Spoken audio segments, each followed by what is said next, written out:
Welcome back, baseball fans, to the carryover league. It's eliminating the Orioles, and the game 5 with the Yankees was a classic. Actually, the Orioles had a 4-3 lead in the going into the 7th. Yankees took a 5-4 lead. Orioles tied it in the bottom of the 9th. Yankees won it at the top of the 10th, 6-5. So it was almost like a playoff play-in game for the Yankees. So it was a good baseball game.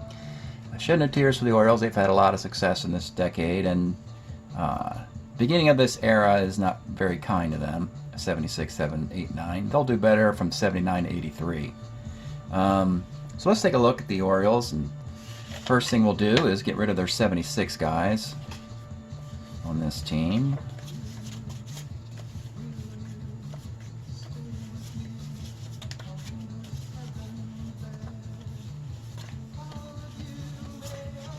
Okay. And we get rid of those. See who's coming back for the Orioles. And this distribution of hitters and pitchers, it looks like it's 8 and 4. 8 hitters and 4 pitchers are coming back.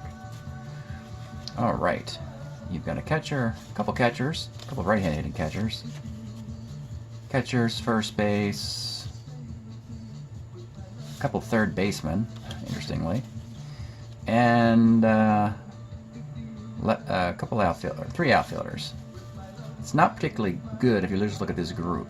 You got a redundancy at catcher you don't need. First base, no second baseman. I think at this point you might want to think about moving Brooksy into the retired bin because you had the Sensei, and it was fun for a year, but that was just a kind token gesture of getting Brooksy into the league one more year. Singleton's all right, but Blair's not that great. Lopez is okay, but he wasn't really with the Orioles very long.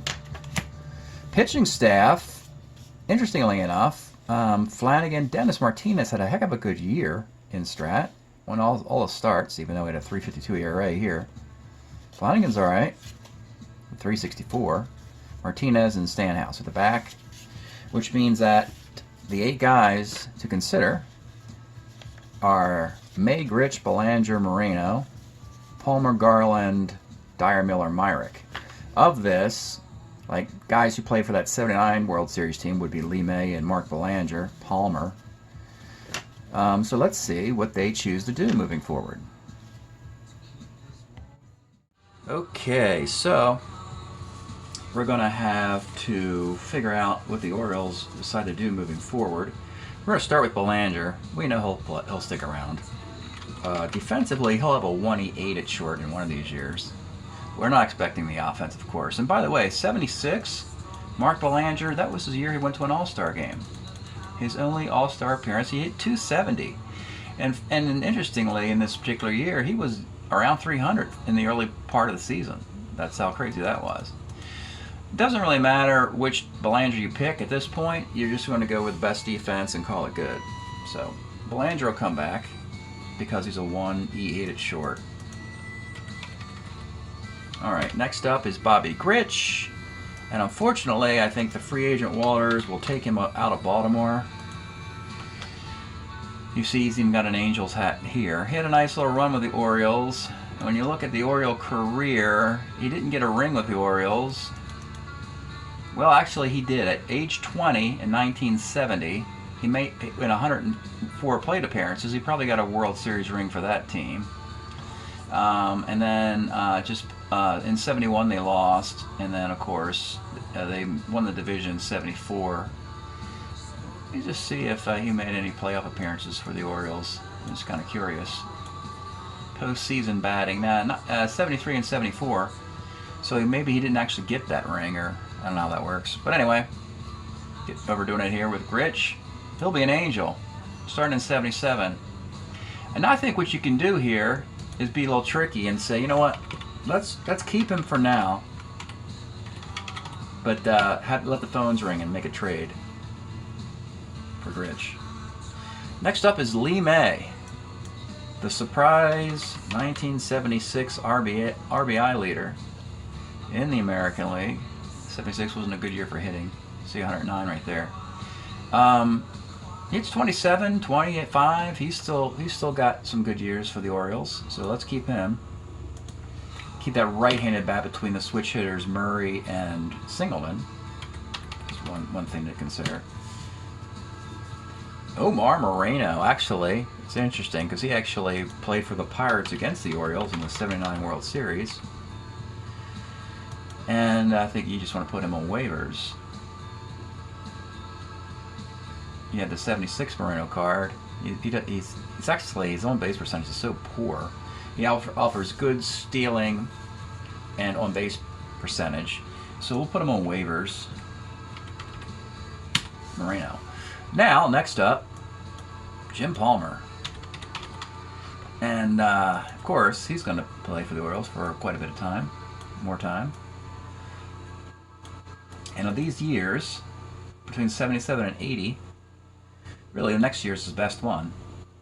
He gets slightly, just a little bit worse after that. So that's predictable. He's getting older now. He's in his 30s. But he's still an all-star in 77 and 78. Those are his last 2 years as an all-star. He's coming back. You have your choice which of those two cards you want to use. And the other cool part about Palmer is you hold on to him long enough. In 1982, after like 3 mediocre years, he has a pretty good year here with a .113 whip, led the American League. This was a good year for him at 227 innings. So imagine if you took the 78 Palmer now, you get 78, 79, 80, 81. Once that card is over with, you upgrade it to the 82.